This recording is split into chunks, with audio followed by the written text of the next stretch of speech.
Salut tout le monde, bienvenue dans un Imitsu Rétro un peu spécial puisque on va parler, comme beaucoup de gens l'ont déjà fait avant moi, de la guerre Dorothée contre Ségolène Royal.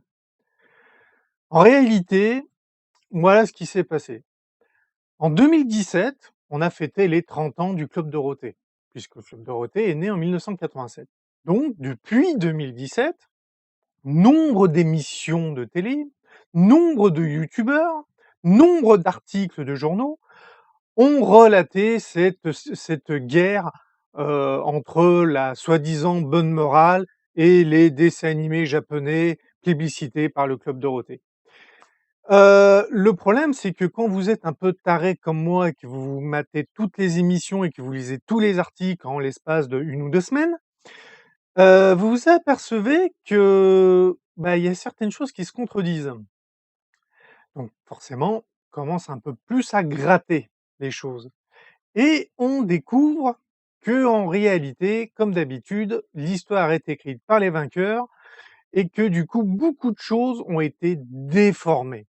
Je ne dis pas que cette guerre n'a pas eu lieu, je veux juste dire que cette guerre a été orchestrée par la politique. En fait, tout ça n'était que politique, mais et aussi une question de pognon. Or, je vais vous expliquer pourquoi. D'abord, qu'est-ce qu'on reprochait à Dorothée? De diffuser des dessins animés japonais ou des séries américaines. Bon, ouais, comme tout le monde en fait. Et oui, puisque c'est ça qu'il faut voir. À l'époque, au tout début de Dorothée, en face d'elle, elle avait la 5 de Berlusconi qui diffusait des mangas japonais et des séries américaines. Elle avait, France 2, France 3, enfin Antenne 2 et France Région 3 qui diffusait aussi du dessin animé étranger et des séries étrangères, parce qu'au final, on lui disait: «Oui, il faut faire du français». Ah oui, mais mes concurrents, ils en font pas. Voilà. Donc, en réalité, pour vraiment tout expliquer, il faut commencer du tout début et le tout début, ce n'est pas 1987 avec le passage de Dorothée de Récréa 2, Antenne 2, qui était donc une chaîne du service public, à TF1 qui venait d'être privatisé, mais à 1985. Et oui, en 1985 se préparaient les élections législatives de 86. Voilà, de 86. Et la droite, symbolisée par le RPR de Jacques Chirac, donc le Rassemblement populaire républicain, si je me souviens bien, quelque chose comme ça, qui est donc l'ancêtre de l'UMP, qui est l'ancêtre des Républicains de maintenant, hein, pour, si vous voulez une petite histoire, un peu l'évolution politique. Donc au programme de Jacques Chirac pour sa droite, il y avait, voilà, nous avons 3 chaînes du service public, TF1, Antenne 2, France Région 3. Ils voulaient privatiser TF1 pour en faire une chaîne, privée, puisque en 84, Canal+ prouvait qu'on pouvait faire des chaînes privées, mais qui avait un système d'abonnement avec des codeurs. Eux, ce qu'ils voulaient, c'était faire une chaîne privée, donc qui ne dépendait plus, des pouvoirs publics et donc c'est comment déjà? La taxe audiovisuelle, je me rappelle même plus le nom, c'est bien grave. De la taxe audiovisuelle et qu'elle soit entièrement financée par la publicité, et autres. Donc ils sont arrivés avec ce cheval de bataille en tête de proue: «Oui, voilà, on va privatiser et tout». Donc le président de la République alors, François Mitterrand, qui était donc, dans son premier mandat, celui de 81, qui avait donc commencé sa réforme de l'audiovisuel. Regardez ma vidéo sur l'histoire de la télévision française, vous en saurez un petit peu plus. Parce que, à l'époque, nous avions hérité du système conçu par les Allemands durant l'occupation, donc on voulait un peu, revoir ça, créer une vraie télévision française. A donc voulu court-circuiter la droite en créant la 5 et la 6. Il est parti sur, le truc simple, il a dit: «Voilà, on va faire la 5 une chaîne généraliste, c'est-à-dire que comme la 1, la 2, la 3, mais privée, et la 6, on va faire une chaîne jeunesse de musique». Voilà. Donc pour la 5, comme c'est une chaîne généraliste, il a confié ça à, 2 potes à lui qui venaient du bâtiment, en disant: «Bah, voilà, vous allez vous en occuper». Ils sont passés outre toutes les prises de marché, et compagnie. À l'époque, la Haute Autorité de l'Audiovisuel, oui, ce qui existait avant le CSA, a validé, sans rien dire. Et eux, ils ont dit, bah, à leur pote François Mitterrand: «Bah, ouais, mais nous, la télé, on n'y connaît rien». Et c'est elle qui a dit: «Bah, écoute, je connais quelqu'un qui est comme vous du bâtiment et qui possède des chaînes de télé en Italie, un Sergio Berlusconi». Donc ils sont allés le voir et Sergio Berlusconi, il a dit: «Ouais, pas de problème, on fait 50-50. Je vous amène tout mon catalogue, comme ça on pourra démarrer, avec déjà des programmes et tout». Sauf que le catalogue de Sergio Berlusconi, c'était des mangas japonais et des séries de télé américaines, mais qui étaient déjà beaucoup plus récentes que ce qu'on nous diffusait alors, les chaînes du service public. Et oui, pendant très longtemps, en France, on avait un retard de entre 10 à 20 ans sur les programmes télé, étrangers, et c'est les nouvelles chaînes qui sont arrivées avec des programmes beaucoup plus récents et qui ont commencé à dynamiser les choses. Donc voilà la situation en 85, 2 nouvelles chaînes de télé pour court-circuiter le programme de la droite et tout. Sauf qu'en 86, aux élections législatives, la droite a gagné, grâce à une union entre le RPR et l'UDF. Alors, l'UDF, c'est l'ancêtre du MODEM, hein, pour, si vous voulez savoir. Ils ont remporté la majorité, ce qui a valu que Jacques Chirac est devenu donc 1er ministre pour François Mitterrand, qui était donc, du Parti socialiste, ce qui a créé la première cohabitation en ayant un 1er ministre et un président qui n'étaient pas du même parti. Et lui, ben, chose promise, chose due, qu'est-ce qu'il a fait en tant que 1er ministre?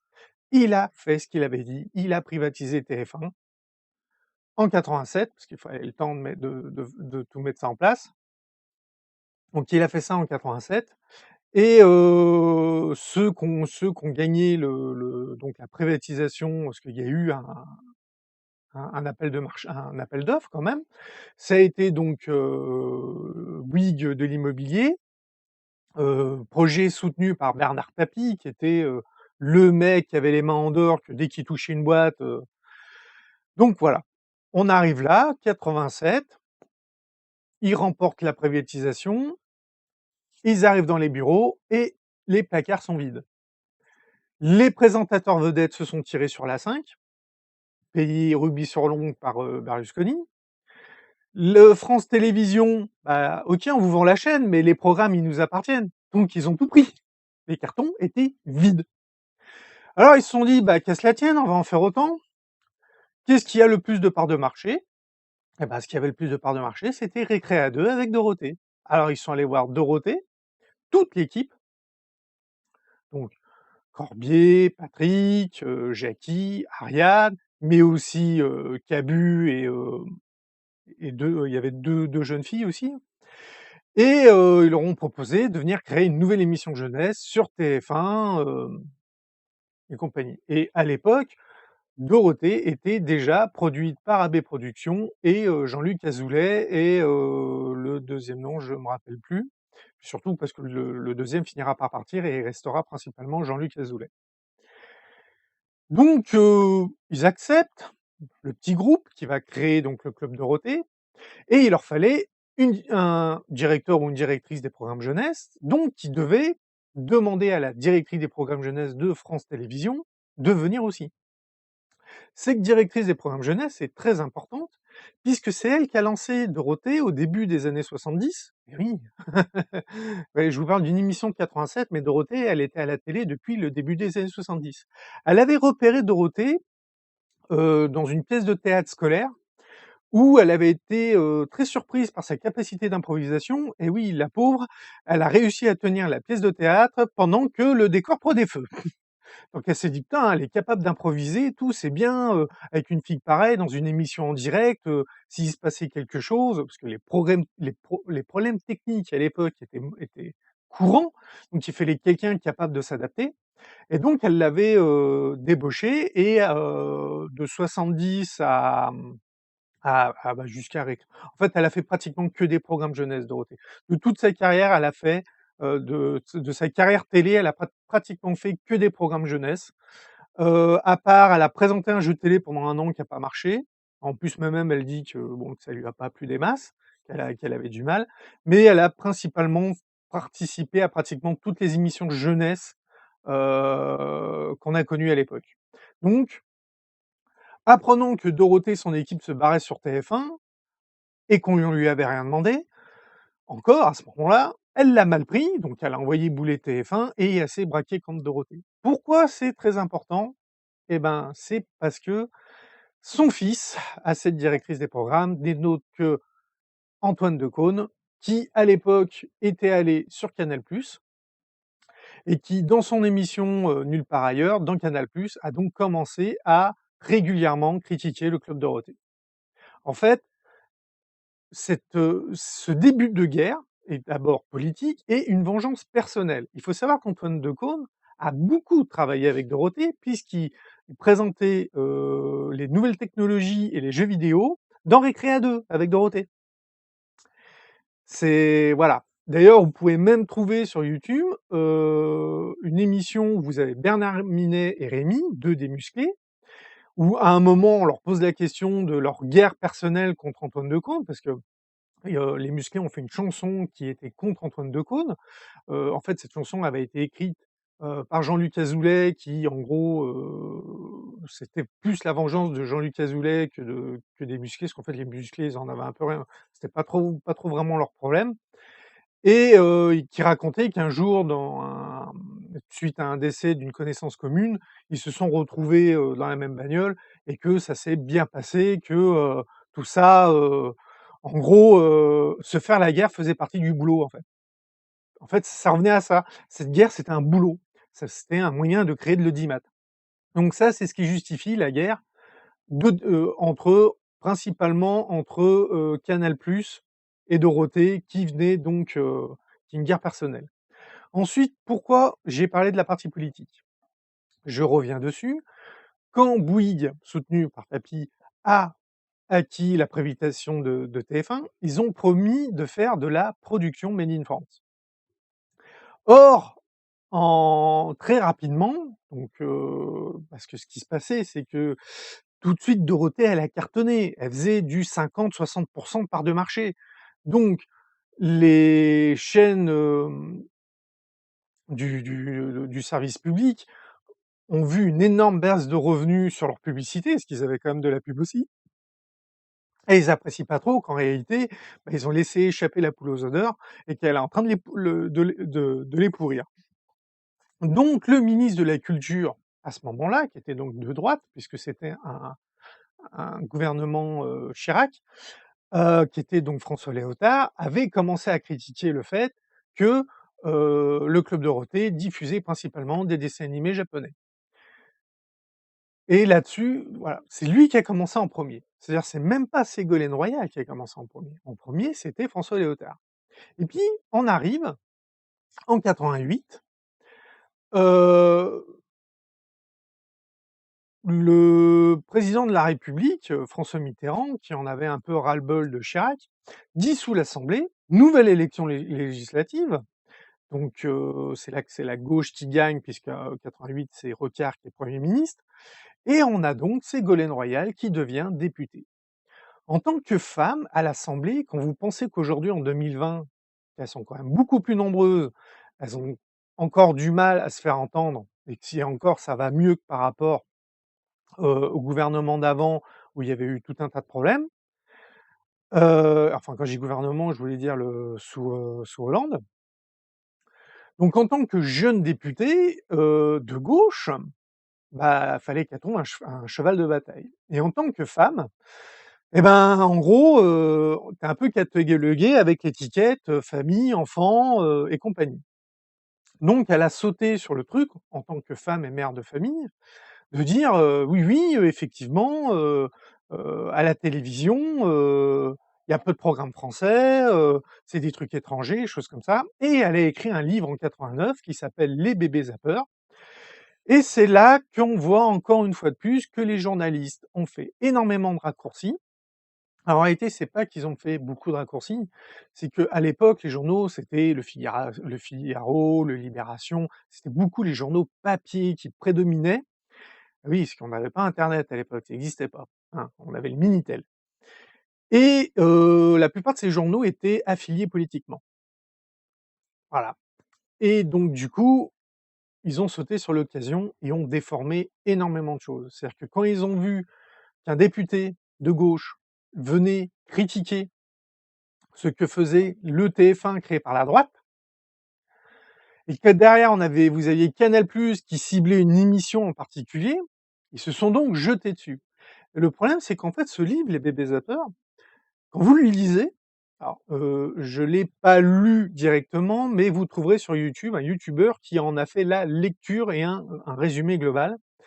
Et en fait, vous vous apercevez que durant tout le livre, elle ne cite pas Dorothée, elle ne dit jamais manga, elle ne dit même pas dessin animé, japonais.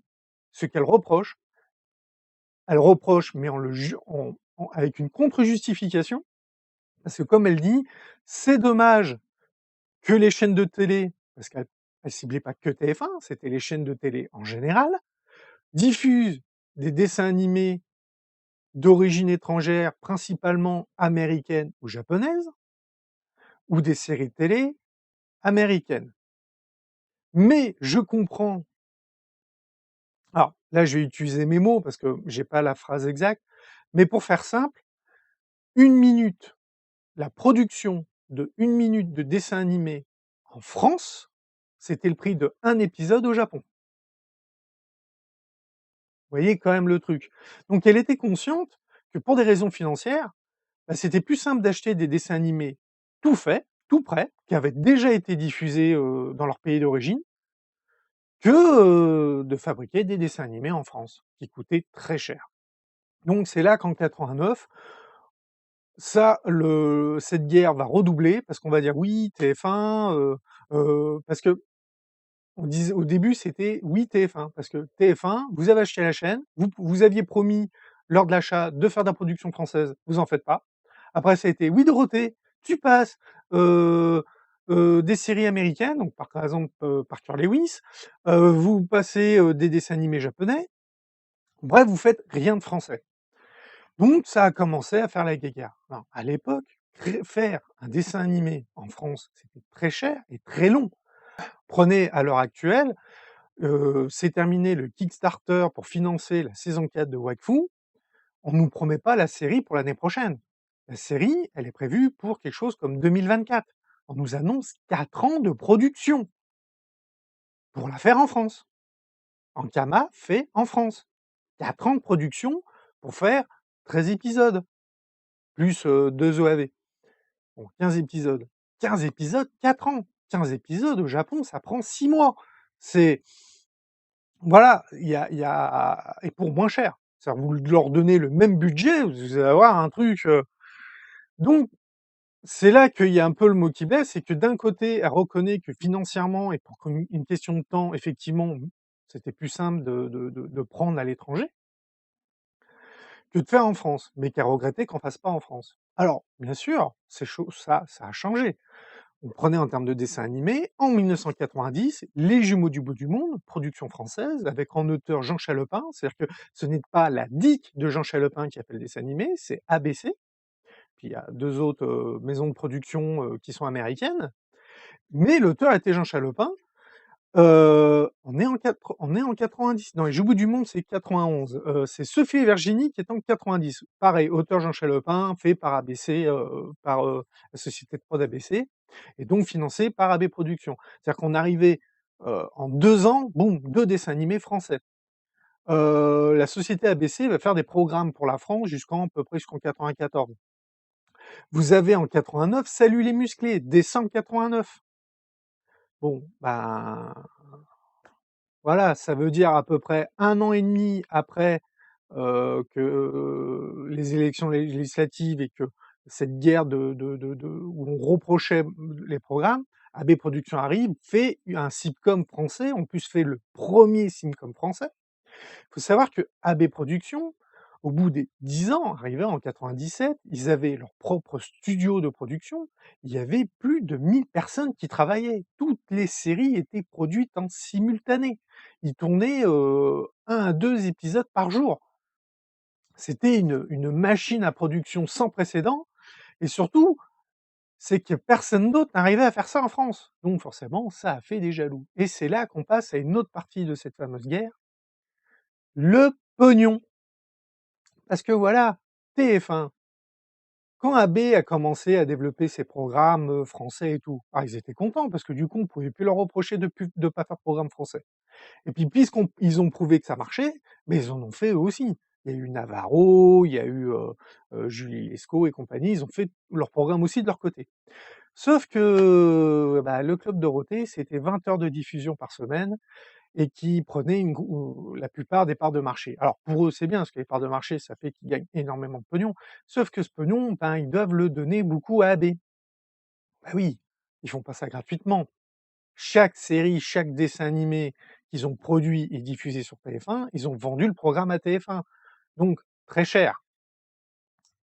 Donc au bout d'un moment, TF1, il y a eu aussi ça, c'est qu'entre, les scandales, de presse, politique et compagnie, et le fait qu'il leur coûtait très cher, bah, ils ont voulu larguer AB Productions. Ils avaient acheté les programmes, donc de toute manière, ils pouvaient continuer à diffuser les programmes, mais se débarrasser du Club Dorothée, et compagnie, pour arriver à réduire l'impact, qu'il y avait.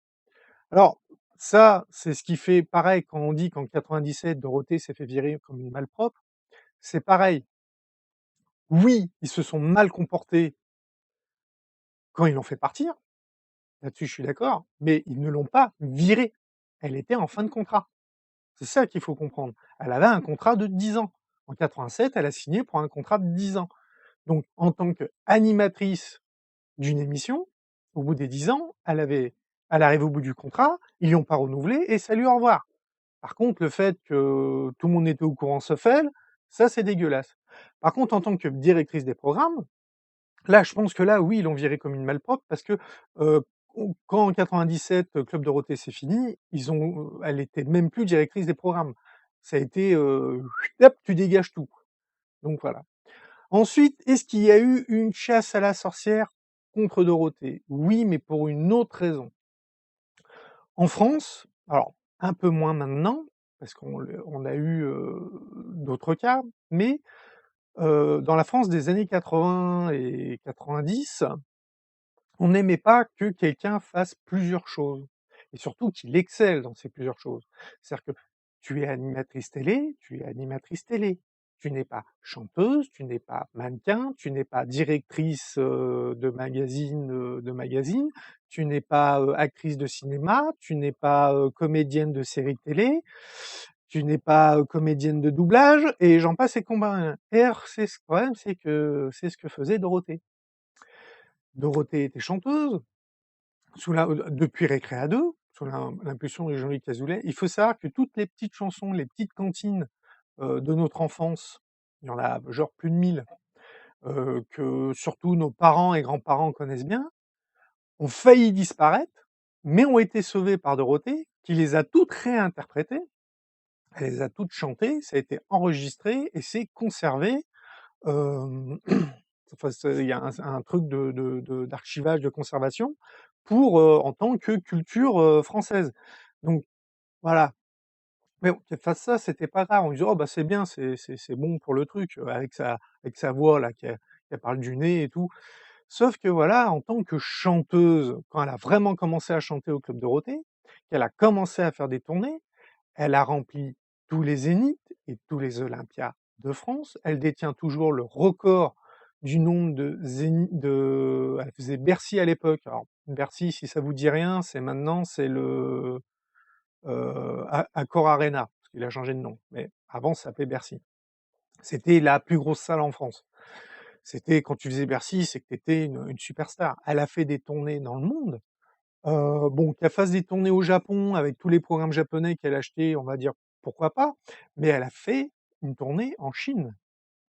Un jour, des Chinois qui faisaient leurs études en France et qui avaient apparemment le bras long, enfin qui venaient de familles qui avaient le bras long, ont, réussi à ce que Dorothée fasse un concert en Chine. Donc lors d'un déplacement au Japon où elle allait pour acheter des programmes en tant que directrice des programmes, elle a fait un arrêt en Chine et elle a fait le concert. Et le concert, il a été full, il a été très bien reçu. Résultat, on lui a demandé de faire une tournée de concerts. Donc elle a fait, je crois, 4 concerts, quelque chose comme ça en Chine et qui ont très bien marché. en France, à l'époque, au début des années 90, que quelqu'un d'autre que Johnny marche en dehors de la France, c'était, ils comprenaient pas, quoi. Puis surtout quelqu'un qui vient de la télé, parce que pour eux, elle venait de la télé. C'était complètement aberrant que quelqu'un qui était une animatrice télé, pour des programmes jeunesse, marche aussi bien. Au Japon, on a ce qu'on appelle le concept des idoles. Donc les idoles, ça peut être une personne seule, homme ou femme, ou un groupe qui fait du divertissement, de l'entertainment, comme ils disent. Donc elles doivent chanter, danser, jouer la comédie, faire du doublage, faire du mannequinat, de la radio, elles ont, du cinéma, des séries dramas, elles ont énormément de cordes à leur arc et bien souvent une carrière très courte. Après, souvent, elles partent en solo dans une fonction. C'est-à-dire qu'au début, on leur fait tout faire et celles qui ont le mieux marché font ensuite des carrières solo dans l'environnement qu'elles ont le mieux marché et celles qui n'ont pas marché finissent souvent actrices porno, mais ça, c'est une autre histoire. Et le problème, c'est qu'en France, ça, c'est quelque chose qui était inconcevable. Une personne fait une chose. Or, Dorothée, bah, c'était comme une idole japonaise, elle faisait tout et ça marchait. Le Club Dorothée Magazine, elle était la directrice, elle était rédacteur en chef du magazine, donc de la presse. Elle était animatrice pour, toutes les émissions du Club Dorothée. Elle était, chanteuse.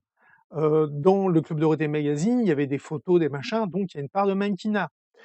Elle tournait elle faisait des apparitions dans des séries télé comme, bah, par exemple, le premier épisode de Salut les musclés, il me semble qu'elle joue dedans où elle est,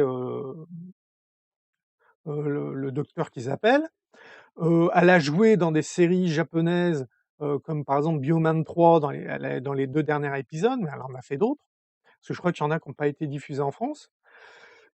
Hem, Elle a fait 2 films au cinéma, parce qu'elle a eu une petite carrière au cinéma, mais je crois que ça, c'était même avant le Club Dorothée. Mais comme du coup, elle s'est consacrée au Club Dorothée, elle n'a pas eu, plus grosse carrière, donc apparemment, en plus, les films sont très bien.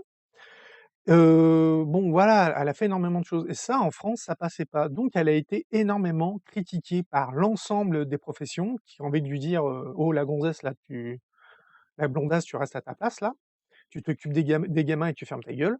Et c'est aussi un peu ce qui fait partie de cette guerre. C'est qu'au final, il y a un acharnement contre Dorothée qui en faisait trop et qui marchait, donc il y avait beaucoup de jalousie. Il y avait un acharnement politique qui était un conflit droite-gauche. En gros, la gauche qui reprochait, ce que la droite avait fait, parce qu'elle avait réussi à faire malgré le court-circuitage, d'avant. Donc, avec la mise en place de l'A5 et tout. En plus, il faut savoir que l'A5 de Berlusconi, enfin, il y a eu toute une histoire, c'est une catastrophe. Il y a un youtubeur qui a fait, toute l'histoire de l'A5, c'est hyper détaillé, c'est très bien, je vous le conseille. Je me rappelle plus, enfin, si je retrouve le lien de la vidéo, je vous le mettrai. Et donc, c'est vraiment, en fin de compte, est-ce qu'il y a eu une guerre? Oui, mais, les raisons de cette guerre ne sont pas justifiées. C'est de la jalousie, essentiellement. C'est de la manipulation. Dorothée n'y est pour rien, en plus, dans la plupart des cas, elle y est pour rien, donc c'est vraiment pour vous dire une chose, j'ai vu une émission où c'était Dorothée après Club Dorothée. En fait, pendant 14 ans, elle a rien fait. Parce que, un peu dégoûtée après 10 ans de Club Dorothée, d'être virée comme une malpropre, voilà, donc elle est rentrée chez elle, puis elle a rien fait pendant 14 ans. Donc il faut savoir qu'elle est de la famille de Menai, si je me souviens bien, elle est de Normandie. Donc comme elle dit: «Je me suis essayée à la peinture, mais ça marche pas». Voilà, c'est juste pour le truc, elle le dit elle-même. Elle a voulu essayer vu que qu'elle descend de Menai et elle a dit: «Non, non, la peinture, c'est pas moi». Donc pendant 14 ans, elle a rien fait et Jean-Luc Azoulay, à force d'insister, insister, insister, il lui a proposé de faire un Olympia et elle a fait un Olympia plein. Les gens, donc c'était les gamins qui avaient grandi, qui étaient maintenant adultes, qui chantaient les chansons avec elle et tout, donc c'était, voilà. Et c'est ce qui fait qu'ensuite, elle a travaillé donc sur, la chaîne TNT HD1 où elle faisait le programme jeunesse et c'était une chaîne qui avait été TNT qui était diffusée essentiellement à Paris et qui avait été fait par AB Productions. Pareil, autre chose que TF1 reprochait à AB Productions, enfin, c'est pas que TF1, c'est les chaînes de télé en général, mais quand même TF1, c'est que dans le plan de François Mitterrand de revoir tout le système, télévision, en France, quand on est arrivé au moment du satellite, qu'on a commencé à mettre les satellites en place pour faire de la diffusion par satellite, les premières chaînes satellites françaises, qui n'étaient pas des chaînes hertziennes converties en satellite, mais qui étaient des chaînes dédiées aux satellites françaises, ont été faites par AB Productions, qui avait créé un bouquet de chaînes sur le satellite et le câble. Et ça a pas passé parce que ça soit avec TF1 ou Canal+, qui étaient les 2 gros géants financièrement, ou France Télévisions, que AB Productions, qui est une société de production, crée des chaînes de télé sur le nouveau réseau avant eux, ça passait pas. Ces chaînes existent toujours, puisque c'est tout simplement Manga qui avant était AB Manga, AB1, et compagnie, que vous connaissez peut-être, qui à l'origine étaient donc des chaînes de AB Productions. Donc il y a aussi ça. Il y a le fait qu'ils ont, toujours avoir été en avance sur les autres, qu'ils ont fait des choses, en France avant tout le monde, mais qui existaient ailleurs. Faut dire ce qu'il en est. Ce qu'a fait AB Productions existait ailleurs. Les sitcoms, en heure de prime time, les de créer des chaînes sur le satellite et des choses comme ça, c'est des choses qui existaient ailleurs, dans d'autres pays. C'est la France qui avait énormément de retard. Et le fait que par jalousie et appât du gain, on leur aille tapé dessus parce que: «Ah vous avez fait avant nous, non, non, c'était à nous de faire». Bah ouais, mais bon, on voit le résultat après. TF1 est né de l'association de TF1 et d'M6, pas TF1, TPS. TPS a fini par être acheté par Canal Satellite et absorbé. Au final, il reste plus que Canal Satellite. Le reste, même les satellites analogiques, avant on avait, le Sat A, le Sat B, le Sat C, les choses comme ça. Moi j'ai connu en analogique, même maintenant je crois que, il doit rester plus que le B, je crois, et encore, je suis même pas sûr. C'est vraiment, voilà, c'est vraiment ridicule. De toute façon, on le voit très bien, la télévision en France, dès qu'on veut faire des chaînes un peu spécialisées, elles finissent plus ou moins par disparaître. Les chaînes vraiment très spécialisées, elles finissent par disparaître par manque de soutien, parce qu'elles se font casser, vous prenez No Life qui a tenu quand même, qui a réussi à tenir un peu plus d'une dizaine d'années, ce qui est quand même un exploit pour une chaîne qui avait si peu de moyens. Ils se sont fait démonter par beaucoup d'autres chaînes, et compagnie, alors que non, ils proposaient des programmes. Ah oui, mais c'est des programmes de niche, c'est pour une petite partie de la population. Non, non, je suis désolé, les jeux vidéo, les mangas, ça parle à énormément de gens maintenant. Alors oui, on leur reprochait: «Oui, ils passent de la musique japonaise». Oui, parce que c'était une chaîne, à la base, c'était une chaîne musicale. Quand ils se sont créés en tant que chaîne musicale, et donc ils diffusaient beaucoup de musique et passaient la musique japonaise. Ils étaient en contrat avec des grosses sociétés japonaises qui, du coup, ça leur a permis, beaucoup de concerts de groupes japonais qu'on a eu en France est venu des chiffres d'audimat de No Life. Les mecs qui disaient: «Ah mais en fin de compte, en France, vous aimez bien notre musique. Bon, bah, on va commencer à faire des concerts en France pour voir ce que ça donne», et ça a marché. Et ça va disparaître. Parce que maintenant, il y a plus No Life pour leur donner des chiffres. Parce que les gens: «Ah ouais, mais la musique japonaise, c'est pas mon truc, machin». Ouais, mais il y en a qui aiment. Pareil, pour respecter le CSA, ils étaient obligés de passer de la musique française. Donc ils avaient mis des cases, de musique pour des indépendants, pour leur permettre d'avoir, un visuel de diffusion. Moi, personnellement, je regardais pas. Déjà, la musique française m'intéresse pas plus que ça. Donc moi, je regrette, de plus avoir ça. Ça m'a fait connaître des groupes et des artistes japonais que je connaissais pas et dont j'ai aimé la musique. Maintenant, voilà, c'est toujours pareil. Et du coup, Dorothée, c'est pareil. Après la disparition du club Dorothée, il est resté quoi? Toutes les émissions derrière qui ont voulu remplacer le club Dorothée sur TF1 ou sur les autres chaînes, ont fini par se casser la gueule. Les seuls qui ont marché, c'est plus ou moins ceux qui existaient à peu près à la même époque, c'est-à-dire comme les Minicums. Les Minicums a très bien marché, ils ont fini par arrêter, puis c'est revenu. Maintenant, vous avez les Minicums sur France 4, il me semble bien, parce qu'ils s'aperçoivent que, bah, les marionnettes, machin, mais c'est plus pareil. Parce qu'à l'époque, les marionnettes des Minicums, c'était la marionnette de Nagui, de Decaune, de Johnny Hallyday, c'était des personnages connus. Que là, bon, c'était aussi pour faire la pique aux Guignols de l'info. Mais maintenant, je serais même pas capable de dire le nom des marionnettes des Minicums de maintenant. Et les Minicums passaient des dessins animés japonais, hein. Princesse Sarah qui était passée par les Minicums, c'est un dessin animé japonais, même si c'est l'adaptation d'un roman, ça reste un dessin animé japonais. C'est voilà. Donc c'est vraiment moi ça me faisait rire. «Ah ouais, mais vous passez que des trucs japonais ou américains?» France 3, ils passent, Denver le dernier dinosaure, c'est américain, bon voilà, je dis ça comme ça.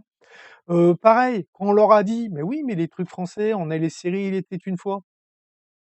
Il y avait eu toute une histoire qu'en plus pour dire à quel point, elle a écrit son livre sans savoir, Ségolène Royal. Il y a un moment, elle a dit: «Oui, mais il était une fois la vie, machin», elle a fait une critique sur Il était une fois la vie, en pensant que c'était quelque chose qui était étranger. On lui a dit: «Non, non, c'est français et Il était une fois la vie, c'est déjà la troisième série», en fait, ça a commencé dans les années 70. Donc voilà, ils savaient même pas ce qui était produit en France. Une bonne partie des programmes de Dorothée venaient de la DIC. La DIC était une société française. Ils produisaient au Japon pour des financiers américains, parce que c'était beaucoup des commandes pour des jouets, mais c'était diffusé au Club Dorothée et même avant sur Récréa 2. Jess et les Conquérants de la Lumière ont été diffusés sur Récréa 2 avant d'être diffusés au Club Dorothée. Et M6, quand elle a commencé à faire ses programmes jeunesse, ils ont aussi passé des programmes de la DIC. Donc c'est vraiment, c'est un gros foutage de gueule parce qu'en fin de compte, on a reproché au Club Dorothée de faire ce que toutes les chaînes faisaient. Parce que: «Ah ouais, mais ils viennent d'être privatisés, ils ont promis». Bah oui, bah, laissez-leur quelques années puisque au final, les créations de TF1, en termes de séries de télé, de cinéma, hein, ils font partie, des premiers, hein. Je dirais qu'ils sont peut-être pas au-dessus de Canal+, mais peut-être au niveau de Canal+, donc c'est-à-dire bien plus que France Télévisions. Les politiques qui ont usé de leur influence sur les médias pour, alimenter cette guerre, je trouve ça dégueulasse parce que les médias, sont censés être indépendants, ce qui à l'époque prouvait que non. Parce qu'on voyait bien que les avis étaient arrêtés et qu'il y avait des quand vous regardez, voilà, quand vous écoutez ce que les différentes émissions disent, qui vous montrent: «Oui, regardez, sur la une de ce journal, c'est marqué ça, machin», donc tu vois bien que le journal, c'était un truc pro droite ou pro gauche et tu es là, tu es: «Ouais, mais non, le sujet, il est pas à propos parce qu'en réalité, à côté, machin, tout». C'est une guerre injustifiée. Donc oui, il y a eu une guerre, mais cette guerre, en réalité, Dorothée a servi de bouc émissaire. Tout simplement. Pour moi, elle a servi de bouc émissaire. C'est une victime de cette guerre. C'est une guerre politique, c'est une guerre financière, c'est une guerre de médias, mais elle, elle a fait ce qu'elle a pu pour, faire rêver les gosses et à la fin, on l'a traitée comme une merde. Sauf qu'en attendant, toute la génération qui a grandi avec elle, ben, eux, ils ont bien compris que c'était une victime et que si on devait à nouveau avoir une guerre, qu'on devait à nouveau avoir des programmes dans ce genre-là pour nos enfants, on leur ferait regarder et que ça recommençait, que ça gueulerait, on saurait se défendre. Et c'est ce qui s'est passé quand vous avez Ségolène Royal qui dit qu'en 2007, elle a perdu l'élection présidentielle parce que justement, bah, les gamins maintenant ayant le droit de vote se sont vengés de ce qu'elle a fait à Dorothée. C'est vrai, j'y ai participé, donc je le nie pas, mais j'ai beaucoup de messages sur les forums, mais c'est moi ce que je lui reprochais, c'était la censure qu'elle avait fait rajouter par Famille de France, alors que les ennemis passaient entre les mains de psychologues et de pédopsychiatres pour retirer tout ce qui jugeait, qui allait pas aux enfants. Après il y a eu, oui, l'histoire de Ken le survivant qui passait le matin après Bisounours, ça c'est une erreur de programmation, je le reconnais. Là, c'est bon, Dorothée en tant que directrice des programmes jeunesse qui a fait une erreur. Mais effectivement, au Japon, Ken le survivant, ça passait sur le câble à 2 heures du matin et c'était interdit aux moins de 20 ans, puisque la majorité est à 20 ans, au Japon. Et si vous voyez un jour une version non censurée de Ken le survivant, vous direz: «Oui, c'est justifié», parce que jusqu'à présent, j'ai vu qu'un seul épisode en non censuré et j'ai dit: «Ouais, non, le sang, c'est pas trop mon truc». Ouais, en fin de compte, la censure, c'était pas mal. Par contre, la censure du doublage, orchestrée par les doubleurs qui ont refusé de doubler si on les laissait pas dire des conneries pour rendre, avec les couteaux de cuisine, aux couteaux à pain et compagnie.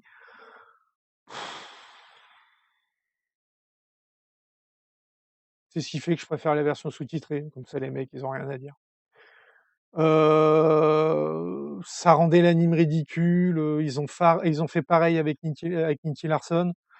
Donc voilà, même chose. Regardez-la un jour en sous-titré, parce qu'en final, je comprends pourquoi ils ont fait ça, mais tu es payé pour un boulot, tu fais ton boulot, voilà. Tu as pas à dire, «Ah, je vais changer le texte parce que ça me plaît pas». Parce que le truc il me plaît pas. Ça te plaît pas, tu refuses le boulot et puis voilà, on prendra quelqu'un d'autre. C'est enfin bon, voilà, ça c'est mon avis. Bon, je vais m'arrêter là, sur cette vidéo, parce que je pense avoir plus ou moins tout dit, puis je vois le compteur, ouh là! Voilà, donc si les émissions de la chaîne vous plaît, abonnez-vous, un petit j'aime sur la vidéo, c'est toujours sympa, un commentaire si vous avez des choses à dire sur cette guerre, Club Dorothée Ségolène Royal. Vous pouvez me soutenir sur Utip et sur Tipeee, donc voilà, donc au moment où je fais cette vidéo, je viens d'apprendre que Utip a fait des changements, donc je pense qu'il faudra que je fasse une vidéo pour en parler. Sinon je vous dis à une prochaine. Bye bye.